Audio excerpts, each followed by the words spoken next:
I was really impressed with Bain and Mesidor and the rest of the defense. But man, that Oregon defense, I can't tell who's more elite right now. Either Miami's or Oregon's defense. Both have been really impressive. And if you are an Alabama fan, this is embarrassing.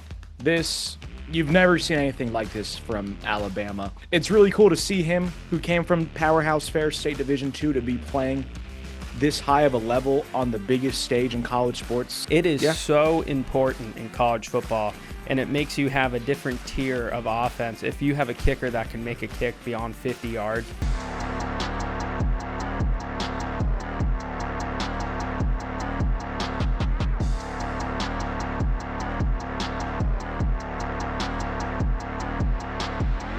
Welcome to the show. The quarterfinals of the college football playoff are now complete, and we have a couple things to talk about here and recap these games. But so first, let's touch on something that's been a hot topic in the college football playoff area. 1 in 7 are the teams that are coming into the college playoff with a bye. Those are the top 4 seeds in the college playoff. They have 26 to 27 days with no action, Alex. And I think these teams lose their rhythm and go into these big games cold. Is having a bye in the college football playoff a good thing or a bad thing? I feel like it's a bad thing. You could have said that last year when all 4 of the top seeds lost. I thought there was an argument last year, but I think this year again kind of further pushed that point of, hey, a double bye is great. And then you start to peel back the layers, and the results on the field aren't there, with the exception of Indiana. But I wouldn't be surprised if they take a look at this and maybe do quarterfinals 1 through 12 and do them all on the campus, and then kind of shorten the playoffs dates up, and so there really isn't that 3-week bye where it is hard to get up for a game like that. I mean, obviously from the regular season, it's hard to get up for that week 1 or week 0 game, but yeah, I feel like this is a huge disadvantage, but I'm sure those teams who didn't get the double bye love it.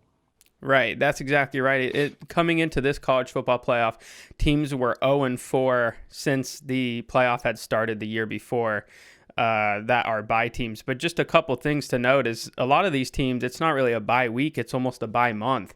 They almost have literally almost 30 days off. But so then going into our first game here is the Goodyear Cotton Bowl. This was the standalone game on New Year's Eve against Miami and Ohio State. Ohio State came into this game as an 8.5-point favorite. The final score was 24-14. Man, it looked like Ohio State could not handle Miami's front seven. They had 5 sacks and 7 tackles for loss.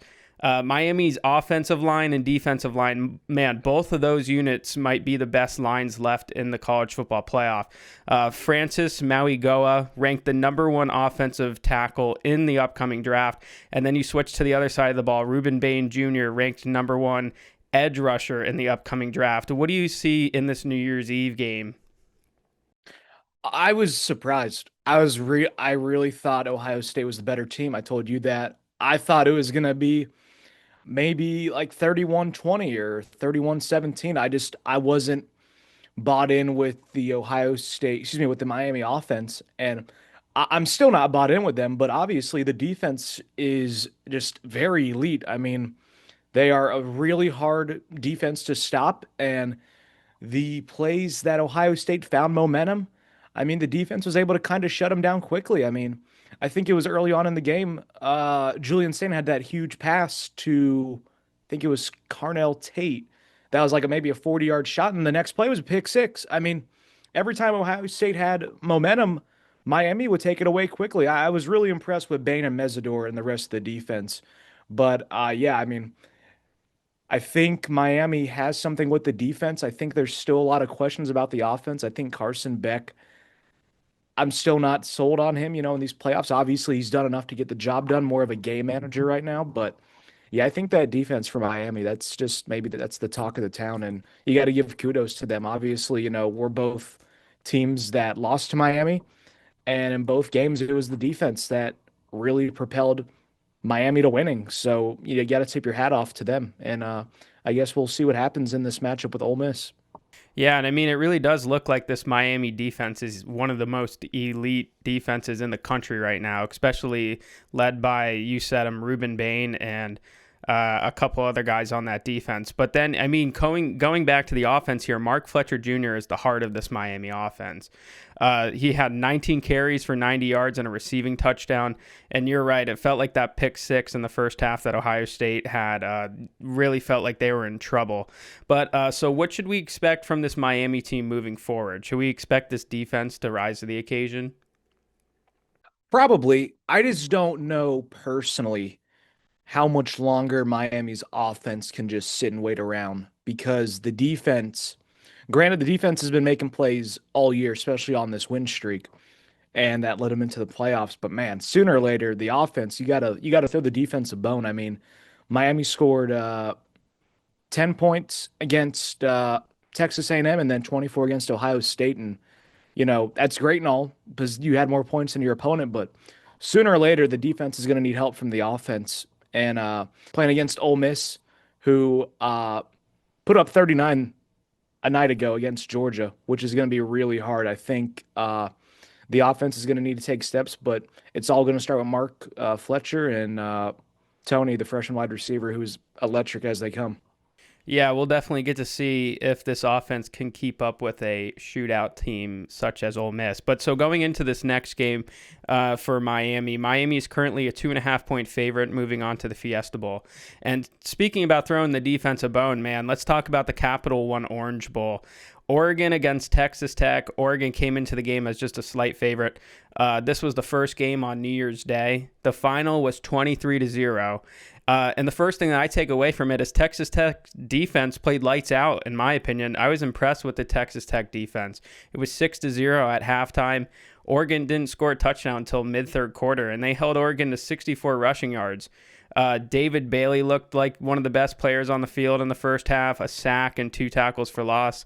But the big thing for me, Alex, is Oregon almost had 20 more minutes of possession than Texas Tech did. And Texas Tech offense was terrible, man. They didn't score once in a college football playoff game. They only had 2 first downs in the first half. They had 3 3-and-outs and 1 interception and 4 turnovers overall. What did you see from this New Year's Day game?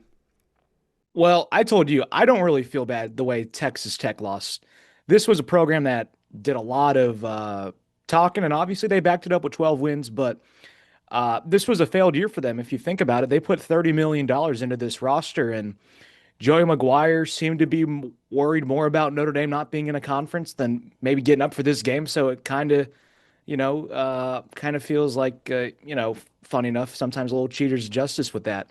But I think, for Texas Tech, like I said, you could write this as a failed year. You put a lot of money into this team. Yeah, the number one transfer portal class that was supposed to be elite. And I tell you all the time, I'm all about the eye test. And Oregon's been in these games. Texas Tech has never they lost 5 games last year, Texas Tech. Joey McGuire and that team personally just didn't know what they were doing in that game. Obviously, they won the Big 12, which is great and all, but I'm gonna need a little more out of you guys in the playoffs. But for Oregon, I mean, they gave up what 47 points to James Madison, and a lot of it was in garbage time. So you can only look so much into that.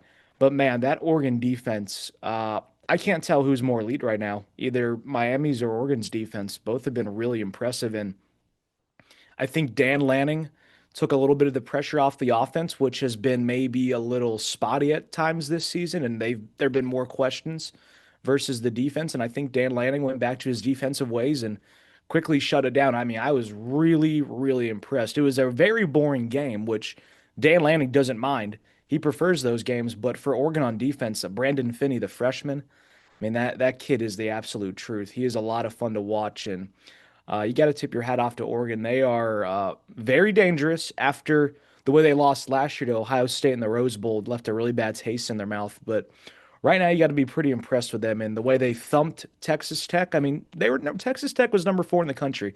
Like I said, great year, $30 million roster. But I mean, you sent a message to everyone, I think, and it's a big win for Oregon, and it's going to be really interesting in their next game.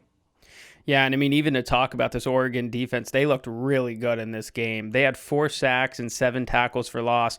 And you mentioned him, Brandy Finney Jr. played an incredible game. 2 interceptions, a fumble recovery, 3 turnovers from him on the day. They held Texas Tech to no points in this game, which was pretty big for them. And this Oregon defense for some I think it was their first confidence. shutout. I think it was their first shutout since 2021, which is impressive in itself. I mean, Texas Tech, whether they're good or not, they always have a good offense. Whether it was the Mike Leach days or when Mahomes was there, or even now, they've always had a strong offense. So seeing them come up with the donut, I mean, is mind-boggling. Yeah, now this Oregon team will get a rematch with Indiana. They currently come into the game at 3.5 point underdog going into the Peach Bowl. How do we see this Oregon team matching up for the second time against this Indiana team? I don't know because Indiana's offense has. I mean, we'll talk about it in a minute, but they just throttled Alabama, and it's Oregon's defense that has really been the key catalyst for them. It's hard to beat a team twice if you're Indiana, but I mean for Oregon, they're kind of playing with the chip on their shoulder right now. I don't think many people were expecting them to beat Texas Tech, and people were already writing that first game off with James Madison. Yeah, they should beat them by 50, big whoop. I think they're playing with a lot of motivation right now and a lot of momentum. I really hope this is going to be a close game. I don't know, man. I just don't have a score prediction yet. I think it could be maybe like 20-17 or it could be 45-38. It's just going to be one of those, but I expect Oregon to be ready for this game and they're trying to get back to the national championship. It's going to be 11 years coming up and it should be a really fun game. Yeah, and let's talk about that Indiana game, the Rose Bowl against Alabama. Indiana came in as a 6.5 point favorite. This was the midday game on New Year's Day. The final, Alex, was 38-3. Indiana throttled these Yeah. guys, and they're for real, man. Kalen Black and Roman Hemby combined for 188 yards and 2 touchdowns. They each both had more than 15 carries on the game. And Mendoza, man, only had 2 incompletions on the day. He went 14 for 16, 192 yards, 3 passing touchdowns. How does this Indiana team look rolling into the semifinals here? They look really good, but we got to talk about Alabama because if you are an Alabama fan, this is embarrassing. This You've never seen anything like this from Alabama. And there were already questions about them whether they should be in the playoffs or not. And I my opinion's my opinion. I'll probably take heat for being a Notre Dame fan and stuff. But I mean, this literally looked like how they played against Georgia. And that was the reason why many people didn't want to see them in the playoffs because they weren't that good. And granted, they beat Oklahoma, and Oklahoma, many people were wondering maybe should they be in the playoffs. But that none of that matters. It's in the past. But this was a disgusting game from Alabama. Kalen DeBoer, uh, there's no energy from this Alabama team. I mean, there are parts of the game in that first half where I didn't even know if they wanted to be there or if they knew where they were.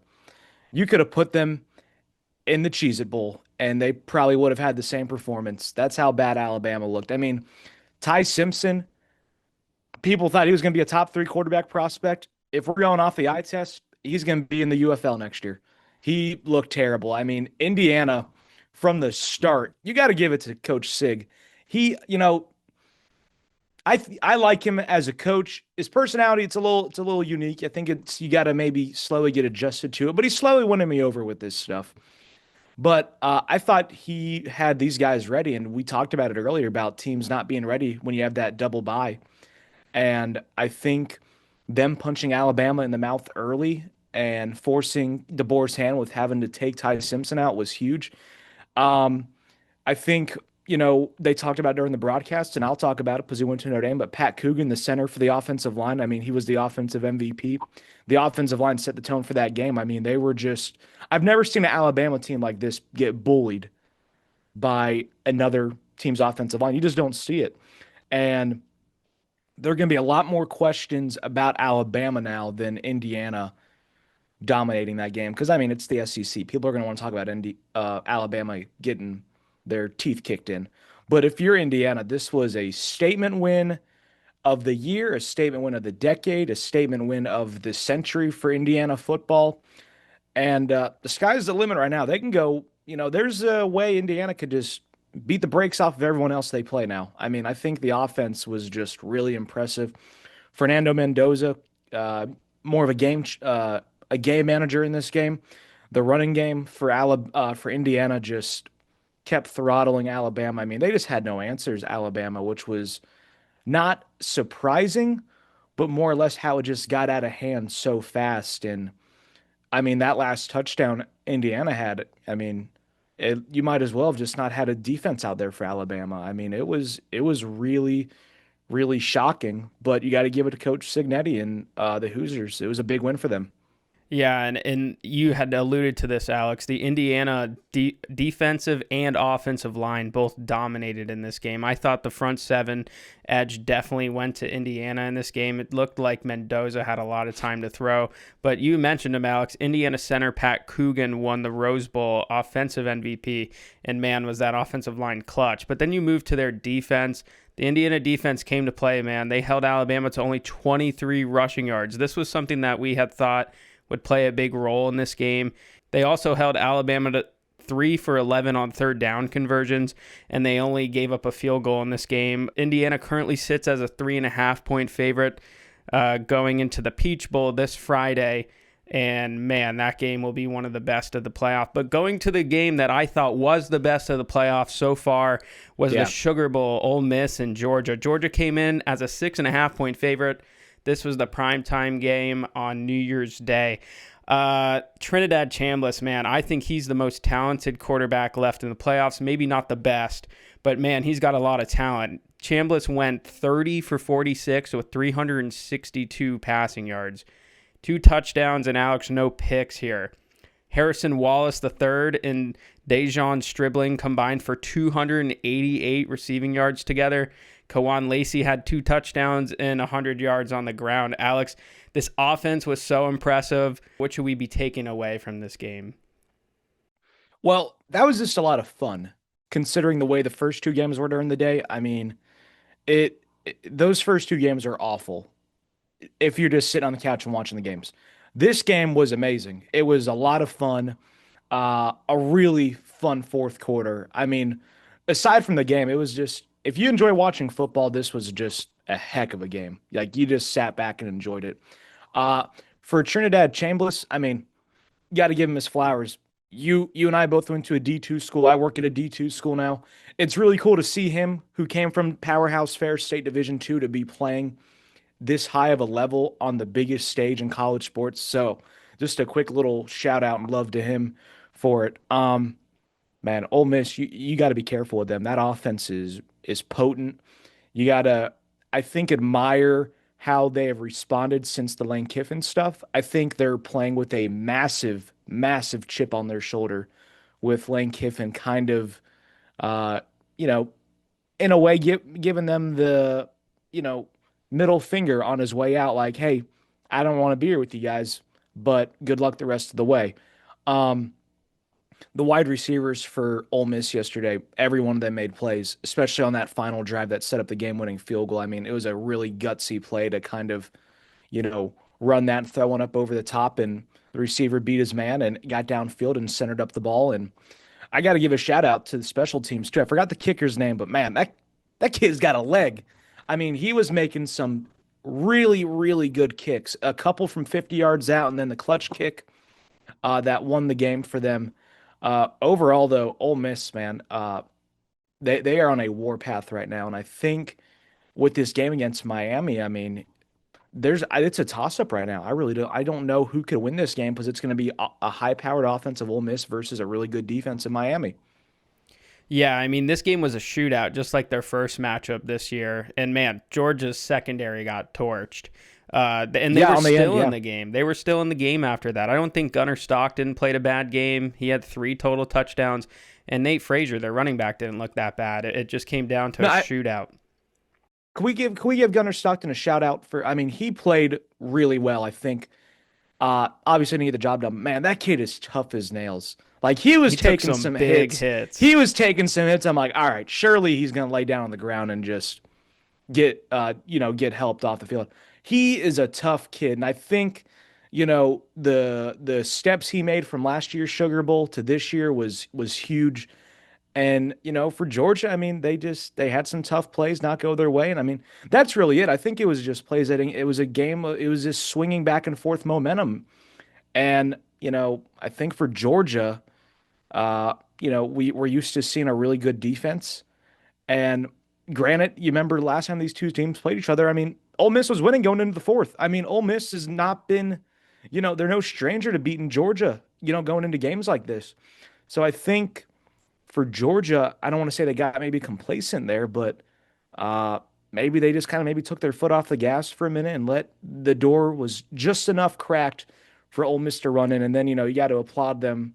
That's the one last thing about Georgia. You got to applaud them. They were down 10 with 7 minutes left and they tied it back up. I mean, that's hard to do in this type of game like that. But back to Ole Miss, I mean, huge win. And, uh, that's my personal pick to win the national championship. Now they've kind of shuffled around my rankings, but I'd like to see them win and stick it to Lane Kiffin. Yeah, and I mean, one thing that we mentioned here is the kickers in this game. Both kickers were Oh, on fire, and man, Ole yeah, Miss's kicker, you could have a case that he actually won them the game. It is yeah. so important in college football, and it makes you have a different tier of offense. If you have a kicker that can make a kick beyond 50 yards in college, it is a huge weapon, and it leads to some good positions that your team could be put in. But so then the question here, Alex, for the just to wrap this game up, can Ole Miss's offense keep up the production against the elite Miami defense? That's going to be the matchup for next game. How do you see it playing out?